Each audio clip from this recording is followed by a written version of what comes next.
Halo teman-teman semuanya, selamat pagi. Assalamualaikum warahmatullahi wabarakatuh.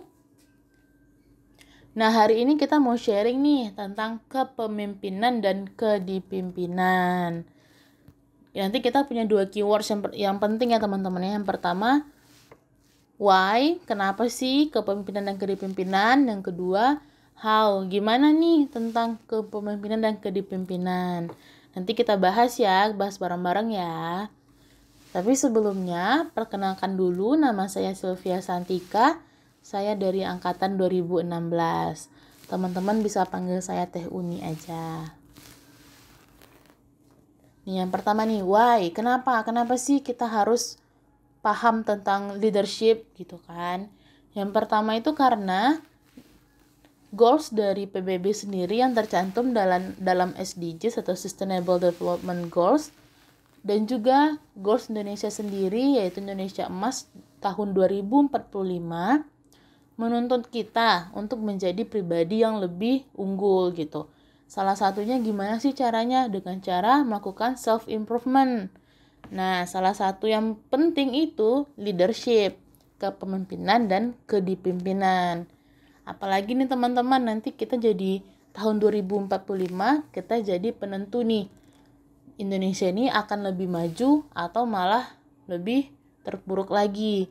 Karena nanti pada tahun 2045 Indonesia mengalami bonus demografi di mana terdapat usia produktif antara 15 sampai 64 tahun sebanyak 70% dari seluruh penduduk Indonesia. Di sini nanti usia produktif ini nih yang menentukan Indonesia ini nanti akan lebih baik atau malah sebaliknya gitu. Karena dua hal ini, kita berkewajiban kan untuk mensukseskan kedua goals ini. Makanya kita juga harus memahami salah satunya leadership. Leadership sendiri itu apa sih? Kepemimpinan itu apa sih? Kedipimpinan itu apa sih? Nah, kalau definisinya masing-masing, teman-teman tuh pasti punya definisinya tersendiri gitu. Point of view-nya pasti berbeda-beda tentang kepemimpinan ini. Di sini kita pelajari lebih dalam nih, gimana nih menurut para ahli gitu kan. Yang pertama dari G.L. Freeman dan A.K. Taylor, di mana di sini keduanya menekankan kalau kepemimpinan itu tentang aktivitas pada sebuah kelompok yang untuk mencapai tujuan suatu organisasi gitu. Nah, untuk yang kedua ada Oates tahun 1996, di mana Oates sendiri menekankan juga nih kalau kepemimpinan itu proses dari hubungan antar pribadi yang nanti dapat saling mempengaruhi sikapnya, kepercayaannya, dan juga perilaku yang lainnya. Sedangkan menurut Wahyu Sumityo, kepemimpinan sendiri hakikatnya merupakan suatu yang melekat dalam diri seorang pemimpin yang sifatnya terlihat pada personalitinya, ability-nya, dan capability-nya. Jadi seenggaknya secara garis besar kita paham ya kalau kepemimpinan itu proses antara dua orang yang saling memiliki kemampuan tersendiri dan kesanggupan masing-masing gitu, dengan tujuan mencapai suatu tujuan bersama yang lebih baik. Terus kira-kira gimana nih caranya kita mempersiapkan diri untuk menjadi good leader atau pemimpin yang baik? Nah, yang pertama itu soft management kita nih. Kita seorang pemimpin itu harus memiliki soft management yang baik, di mana kepemimpinan yang baik sangat bergantung pada karakteristik pemimpin itu sendiri. Leadernya harus mampu nih mengatur dirinya sendiri, memahami kelemahan dan kekurangannya, serta mengembangkan dirinya lebih baik. Yang kedua itu ada creation opportunities, di mana seorang pemimpin itu harus mampu menciptakan lingkungan yang membuat timnya itu berkembang dan meningkatkan kemampuannya, baik pengetahuannya ataupun keterampilannya. Yang ketiga, credible. Seorang pemimpin itu harus memiliki sifat yang konsisten dan komitmen yang tinggi. Apa yang diucapkannya, itu yang dilakukannya. Yang ketiga, yang keempat ya sekarang. Yang keempat, influence dan inspire. Di mana seorang pemimpin, baik secara langsung ataupun tidak langsung, harus mampu untuk mempengaruhi kerja tim dan memotivasi tim menjadi lebih baik untuk ke depannya. Responsible nih yang kelima, responsible tanggung jawab. Ini tuh penting banget karena seorang leader itu tidak hanya mempertanggungjawabkan dirinya sendiri, tapi harus mempertanggungjawabkan pekerjaannya, timnya, anggota timnya secara personal. Karena keberhasilan tim itu adalah keberhasilan leader. Dan begitupun kegagalan tim juga kegagalan leadernya. Yang keenam, seorang pemimpin yang baik itu harus punya strategi yang matang gitu. Jadi leader itu harus memiliki strategi dalam mengambil keputusan. Baik dan buruknya keputusan tergantung pada tindakan leader. Makanya leader itu harus memiliki kecerdasan dalam mengambil langkah dan menentukan strategi untuk timnya. Yang ketujuh nih, desire to learn, di mana seorang pemimpin harus memiliki keinginan untuk selalu belajar agar mampu memimpin tim dengan baik. Harus selalu upgrade ilmu, harus lebih kreatif gitu ya, membuka wawasan lebih banyak kayak gitu untuk menjadi good leader. Yang kedelapan nih, good leader itu harus punya goals dan visi yang jelas. Di mana setiap pemimpin harus mempunyai tujuan, termasuk visi misi yang jelas dan konsisten. Serta mampu untuk menggambarkan, menjelaskan, menjalankan, dan meyakinkan timnya untuk mencapai tujuan bersama. Yang kesembilan ada communication and trust. Seorang pemimpin itu harus mempunyai keterampilan berkomunikasi antara dua arah gitu. Dan juga harus memiliki kepercayaan kepada timnya. Kalau nggak punya kepercayaan kepada timnya, ya untuk apa gitu kan leader itu punya tim. Yang ke-10 nih, caring. Dimana seorang pemimpin itu harus peduli sama timnya. Harus saling menghargai timnya, harus respect sama timnya. Ini kurang lebih ada 10 nih, ini secara umumnya aja ya. Ciri-ciri good leader gitu, atau cara agar teman-teman bisa menjadi good leader ke depannya. Gitu ya. Next nih, ada perbedaan antara bos sama leader. Kenapa dibandingkan? Karena emang beda gitu kan tujuan seorang bos sama leader. Nah, di sini kita bahas ya. Dari sini nanti teman-teman bisa tahu leader itu ternyata gini-gini dan yang bagusnya itu apa, yang kurangnya apa, teman-teman bisa memahaminya sendiri ya. Pertama tuh bos dan versus leader ini. Kalau bos itu drive employees, kalau leader itu coach team.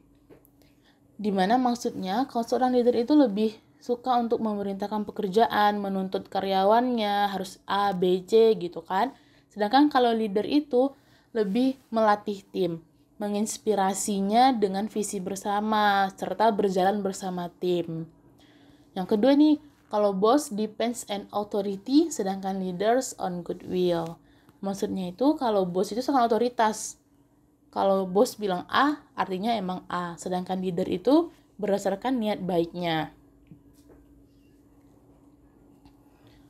Yang ketiga nih, boss inspires fear, sedangkan leader generate enthusiasm. Dimana kalau seorang bos itu mendatangkan ketakutan dari karyawannya atau dari timnya, sedangkan seorang leader itu meningkatkan atau membangkitkan semangat dan komitmen timnya.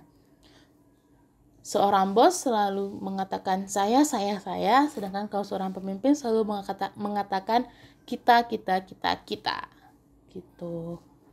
Bos juga biasanya selalu menempatkan kesalahan pada hal-hal lainnya gitu. Kalau ada yang breakdown terus dia ngeblame gitu. Sedangkan kalau seorang leader itu memperbaiki apa yang rusak, memperbaiki apa yang kurang baik kayak gitu.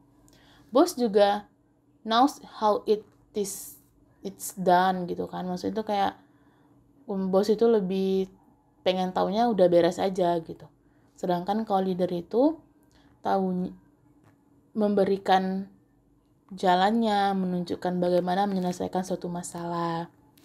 Bos itu biasanya use people itu menggunakan orang-orang atau menggunakan kemampuan orang-orang untuk mencapai tujuannya. Sedangkan kalau seorang leader itu develops people, artinya memberikan lingkup untuk orang-orang untuk selalu berkembang. Bos itu takes credit, di mana dia mengharapkan kesuksesan dan mengambil pujian untuk dirinya sendiri. Sedangkan kalau seorang leader memberikan pujian dan menghubungkan kesuksesan individu dengan kesuksesan tim. Kalau bos itu tipenya commands atau memerintahkan, komando tanpa pertanyaan atau apapun gitu. Sedangkan leader itu tipe yang bertanya dan meminta partisipasi dari timnya. Terakhir nih, kalau bos itu selalu mengatakan lakuin, go gitu kan. Sedangkan kalau leader itu selalu bilang ayo barengan, yuk kita selesaikan yuk gitu. Nah, dari sini teman-teman bisa lihat ya, leader versus bos ini ada hal baiknya gitu, ada hal kurang bagusnya juga gitu kan.